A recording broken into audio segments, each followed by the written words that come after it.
This is Jacques Mazzoleni of gypsyguitars.com. I am visiting my dear friend Alberto Guizzetti, Hendrix Guitars, at his home in Lavagna, Italy. And this is the way Alberto bought the guitar. And it became obvious that it needed to be restored. That was done by Maurice Dupont, was photographed by Michael Simmons of Acoustic Guitar, and wrote a story about it. And book, we went to the area where all the serial numbers are recorded, and number 704, interestingly, the name Django Reinhardt is misspelled by the person who didn't know how to spell it, but it shows that the guitar was built and sold or taken in early March of 1948. Today I have the immense pleasure of becoming reacquainted with an extraordinary guitar, Selmer 704, which was Django Reinhardt's guitar.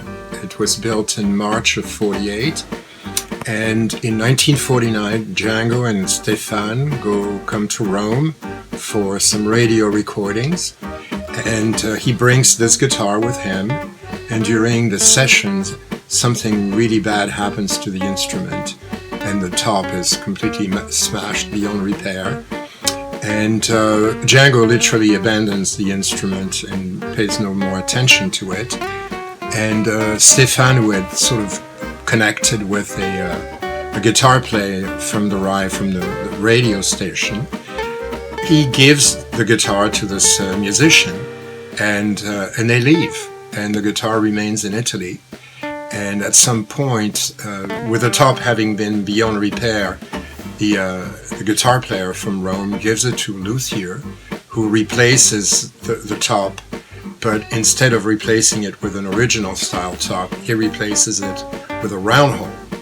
And the guitar remains like that for years and years and years. And then one day Alberto hears about it at the occasion of a vintage show in Torino, where the luthier actually has brought the guitar to sell it. And after a little bit of back and forth, Alberto ends up buying the guitar, and he tells me about it.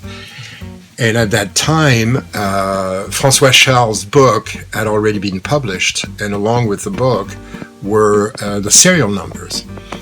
And the serial number reveals that Selmer 704 is actually Django Reinhardt's guitar.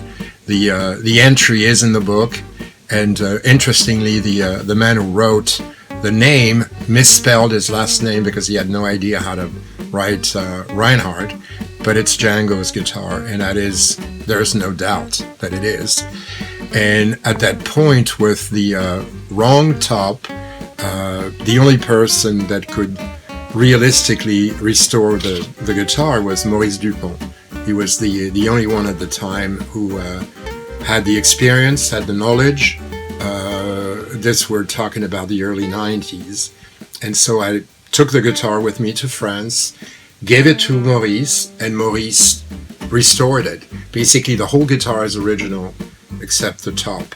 And Maurice took an old piece of spruce and basically rebuilt a top, the one that you're seeing today. And the guitar has been in Alberto's collection for all these years.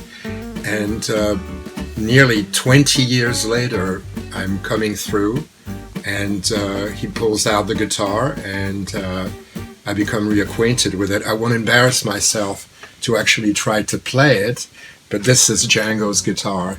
And apart from the one that's in the museum in Paris, this is the only one that's documented as having been his guitar. So this is really rather extraordinary, and I'm thrilled and happy to tell the story about it. And I hope you'll enjoy it as well. Bye.